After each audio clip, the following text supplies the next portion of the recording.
কুমিল্লা সরকারি মহিলা কলেজের উপাধ্যক্ষ সহ একযোগে 7 জন শিক্ষকের বদলির আদেশকে কেন্দ্র করে বিক্ষোভে নেমেছে শিক্ষার্থীরা। বদলি আদেশ প্রত্যাহারের দাবিতে কলেজ প্রাঙ্গণে শান্তিপূর্ণ অবস্থান কর্মসূচি পালন করেন তারা। তবে আন্দোলন স্থগিতের আহ্বান জানিয়েছেন বদলিকৃত এক শিক্ষক। শিক্ষার্থীদের দাবি, সাম্প্রতিক এইচএসসি পরীক্ষার সময় সৃষ্ট জলাবদ্ধতার জন্য শিক্ষকদের দায়ী করা ঠিক নয়।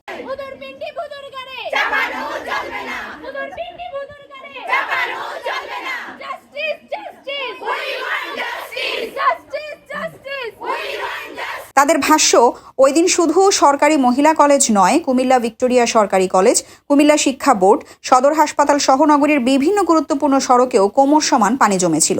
পরীক্ষা কেন্দ্র পরিবর্তন বা পরীক্ষা স্থগিত রাখার সিদ্ধান্ত সংশ্লিষ্ট কর্তৃপক্ষের ছিল বলে দাবি করেন তারা। আমাদের পরিস্থিতি, আমাদের কলেজে এমনিতেই শিক্ষক সংকট, তার উপরে যদি শিক্ষক উল্টা বদলি হয় সেটা আমাদের জন্য খুবই ভয়ঙ্কর। যেমন যাদেরকে বদলি করা হয়েছে, জনাব মোহাম্মদ মহসিন স্যার, তিনি হচ্ছেন বর্তমান শিক্ষক পরিষদ সম্পাদক।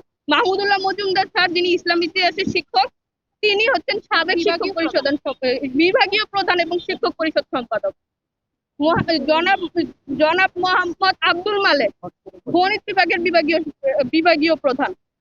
তাহলে আমাদের সবগুলা বিভাগীয় প্রধান, বেশিরভাগ দুইজন এখানে বিভাগীয় প্রধান আছে, একজন ভাইস প্রিন্সিপাল আছে। তারপরে যে অ্যাকাউন্টিং ডিপার্টমেন্টের যে শিক্ষককে বদলি করা হইলো, এখন উনি আমাদের অ্যাকাউন্টিং ডিপার্টমেন্টের শিক্ষকই আছে মাত্র 2 জন। এই 2 জনের মধ্যে একজন যদি বদলি হয়ে যায়, আমাদের এই ডিপার্টমেন্টটা চলে কিভাবে? আমাদের দাবি, আমাদের 7 শিক্ষককে একসাথে কেন বদলি করা হচ্ছে, আমাদের যৌক্তিক কারণ দেখাবেন, সুস্পষ্ট কারণ দর্শন করবেন এবং আমাদের কলেজে যাতে স্থিতিশীল অবস্থায় থাকে সেই অবস্থায় আপনারা দাবি বদলি করেন, এতে আমাদের কোনো সমস্যা নেই। অবস্থান কর্মসূচি চলাকালে ইংরেজি বিভাগের বদলিকৃত শিক্ষক মোহাম্মদ মহসিন আন্দোলনরত শিক্ষার্থীদের কর্মসূচি স্থগিত করার আহ্বান জানান। তিনি বলেন, সরকারি চাকরিতে বদলি একটি স্বাভাবিক প্রক্রিয়া এবং তিনি সেটিকে পেশাগত দায়িত্বের অংশ হিসেবেই গ্রহণ করেছেন। আপনি মেনে নিয়েছেন, আমরা মানছি না স্যার। তোমাদের কাছে বিনীত অনুরোধ, আমরা মানছি না স্যার। এটা হয়তো সরকার পুনর্বিবেচনা করবে, তোমরা পুনর্বিবেচনার জন্য আবেদন জানাও, কিন্তু এটা আমাদের চাকরিরই অংশ, এটা আমাদের চাকরিরই অংশ।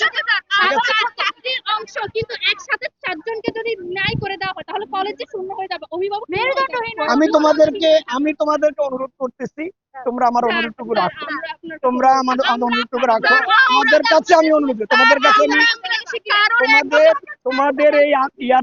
তোমাদের এই মুভমেন্টের কারণে আমাদের বিপদ হতে পারে, আমাদের বিপদ হতে পারে। তোমরা এগুলো করো না।